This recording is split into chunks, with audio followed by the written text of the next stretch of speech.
In 2025, our host Arbana traveled to Paris for a conference on Iran. While there, she met with 4 female activists. Not Silent is proud to present the first of 4 interviews with these brave activists. Azadeh Alemi. Note: Azadeh's interview was in Persian through an interpreter. We have dubbed her responses in English in this episode for your viewing convenience. You can find the same episode available without audio dubbing in Azadeh's own voice in Persian on our YouTube channel. Both versions include both English and Persian/Farsi subtitles. So, can you tell me your name and where you're from? And then I want to know more of your personal story because you've mentioned in the prison with your mom. اسم من آزاده عالمیه. من در پاریس زندگی میکنم. از سن 11 سالگی به فرانسه اومدم.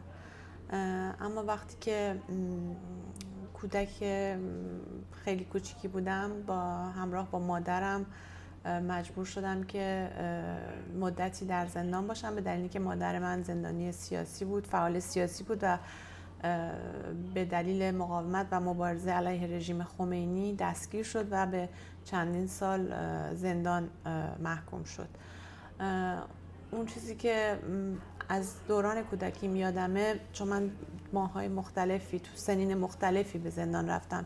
یک دور وقتی که مادرم دستگیر شد بعد از اعدام تمام خانواده‌مون من جمله عموهام و زن عموم که باردار بود، بعدش اومدن و مادر بزرگم رو دستگیر کردن که از من نگهداری میکرد و اون موقع با مادر بزرگم 6 ماه در زندان بودم.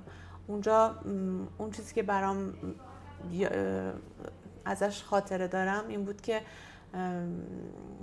توی یک بند عمومی زندان زنان بودیم و بسیاری از زنای دیگه بودن که در اونجا همراه با مادر بزرگ من بودن. Can you tell me what do you remember at that time when you were 6 years old with your mother within the jail? Can you explain a little bit how it felt? بله، بعد از اینکه بار دوم مادرم دستگیر شد من 6 سال و نیمه داشتم بودم و قبل از ورود به مدرسه بود که متاسفانه به جای اینکه مدرسه رو ببینم وارد زندان اوین شدم.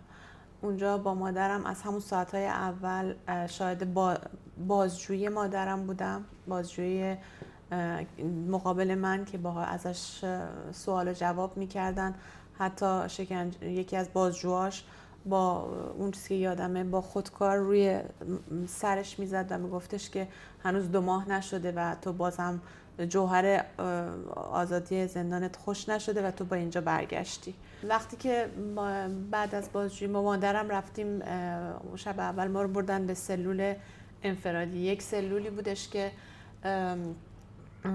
سلول بتونی و خیلی تاریک و بدون نوری بود، فقط یک پنجره کوچیکی اون بالا داشتش و 2 تا پتوی کثیف کوچولو اونجا بود که ما انداختیم رو زمین و مادرم منو تو بغلش نگه داشت.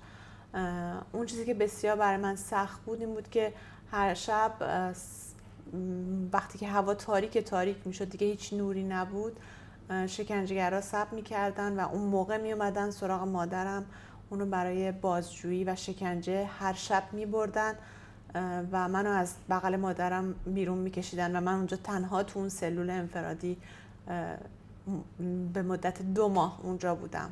وقتی که مادرم برمیگشت من هیچ چیزی از اون چیزی که بهش گذشته بود رو به من نشون نمیداد و سعی میکرد که فقط روزهایی که من در کنارش بودم و آسونتر بکنه. برام داستان میگفت، قصه میگفت، شعر میخون. How did you find out later what were the methods of repression or what they have done to her within the jail?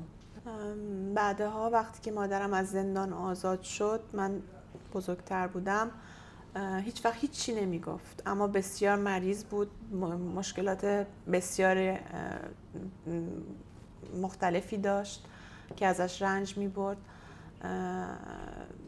اما یک بار اینجا وقتی که به خارج از کشور اومدیم، اون یکی از شاهدین یکی از دادگاه‌هایی بود علیه یک شکنجهگر که در واقع اون شاهد بود که اون شکنجهگر چه بلایی سرش آورده بود و من از اونجا از توی اون گزارش اون دادگاه فهمیدم که چه بلاهایی به سر مادرم اومده و شکنجه ها و خیلی چیزای بدی بهش وارد شده بود. دقیق نگفت که چیکار کردن ولی شکنجه های بسیار سختی بوده. اینکه گفته بود تو منو شکنجه کردی، نمیتونم به طور واقعی کلماتو بگم، برام خیلی سخته. اما اون چیزی که میدونم اینه که در زندانهای رژیم خمینی بدترین کارها رو با زنان ایرانی کردن، به خصوص زنانی که عضو مجاهدین خلق بودن. خیلی از زنها رو قبل از اینکه اونها رو برای اعدام ببرن فقط به خاطر اینکه باکره بودن بهشون تجاوز کردن و از همچین رژیم وحشی شما چه انتظاری دارید؟ اما یه بار وقتی که بزرگتر بودم و مادرم تو زندان بود به ملاقاتش رفتم.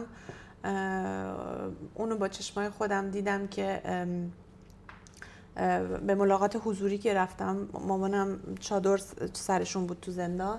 وقتی که منو بغل کرد دیدم که پاهاش همه باند پیچی شده است و متوجه شدم که حتما که شکنجهش کردن، حتما که با شلاق زدنش و اون سعی میکرد که هیچ نشون نده که درد داره یا هیچی، فقط از اینکه من اومدم به دیدنش ابراز خوشحالی میکرد و با من بازی میکرد. I want to just ask you, maybe it's not easy for you to respond, but do you remember how it felt for you to be remained alone in the cell while they took her mom? What would you think at that moment? What is happening with your mother? Because you knew that you were in prison. از اون لحظات تنها چیزی که برای من مونده اینه که من بسیار از تاریکی شب میترسم، از اینکه تنها توی یه جای تاریک بمونم. حتی امروز که یک زن 45 ساله هست. When was the moment you have realized the cause that your mother did and you basically are involved right now in this cause? من وقتی که خیلی زود فهمیدم، وقتی که 10 سالم بود مادرم دیگه از زندان اومده بود بیرون و خواست که ایران رو ترک بکنه و بیاد به مقاومت ایران در خارج، در کشورهای خارج بپیونده برای اینکه مبارزش ادامه بده. اونجا قشنگ میدونستم که مادر من دیگه یک زندگی عادی نمیخواد که با من و پدرم و یک خانواده کوچیکش یک زندگی عادی و قشنگ و نرمال داشته باشه، چیزی که من تا به حال نداشتم. یعنی من تا به حال تو زندگیم مادر، پدر و خودم زیر یک سقف نبودیم. ما با هم به عراق اومدیم و مادرم اونجا به مبارزش ادامه داد. به دلیل اینکه جنگ ایران و عراق شد من و بسیار از بچهای دیگه از اونجا خارج شدیم و به اروپا اومدیم. ولی شب قبل از اینکه با مادرم خداحافظی کنم این جمله رو مادرم به من گفتش که دختر قشنگم، من امشب از تو خداحافظی میکنم برای اینکه در ایران آینده هیچ وقت هیچ بچه‌ای بدون مادر و پدرش زندگی نکنه.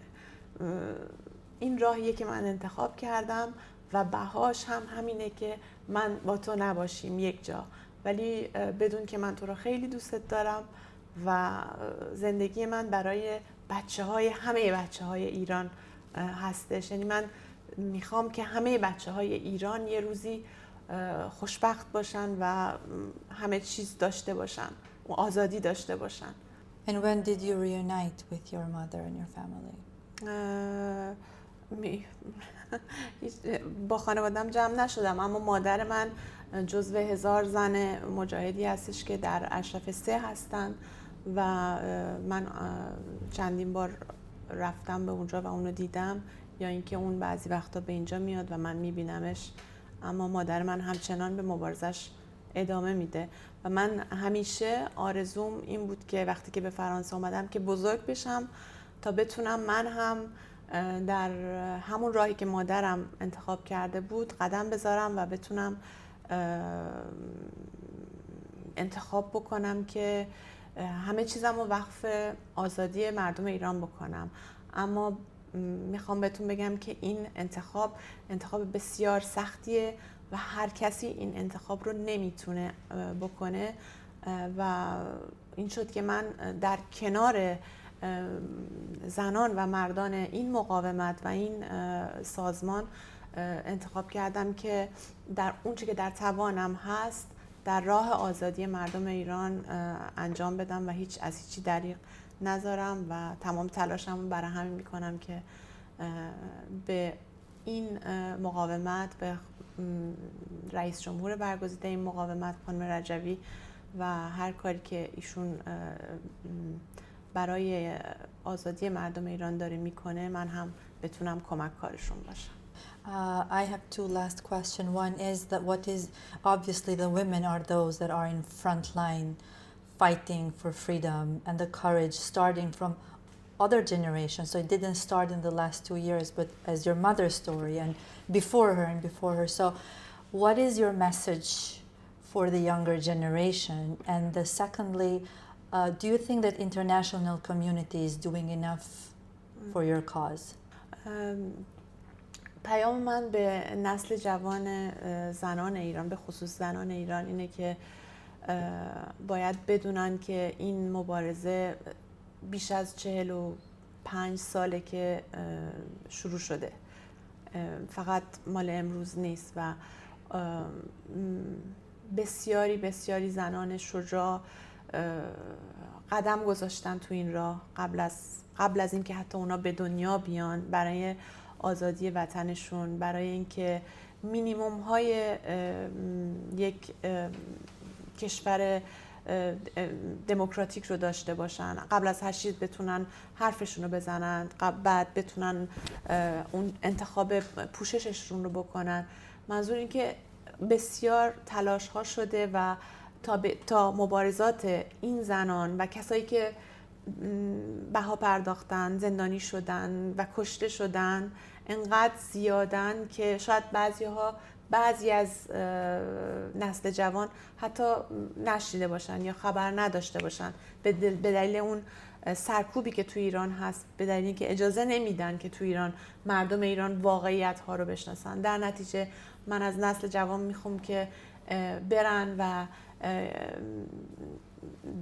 دنبال اینکه اون نسل‌های قبلی اونها چرا انقلاب کردن، چرا با دیکتاتوری شاه مبارزه کردن و چرا امروز همچنان دارن مبارزه میکنن و اینکه چه بهایی پرداختن. من فکر میکنم که مهمترین چیزی که باید نسل جوان بدونه اینه که آزادی بدون پرداخت بها در یک سینی طلایی به ما داده نمیشه.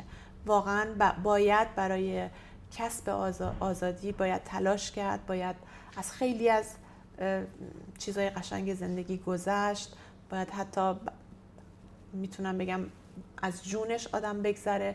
بنابراین تلاش بکنیم و سعی کنیم که مقاومتتون رو روز به روز بیشتر بکنین تا این مبارزه طولانی 40 و اندی ساله به ثمر برسه. من فکر میکنم که جامعه بین‌المللی خب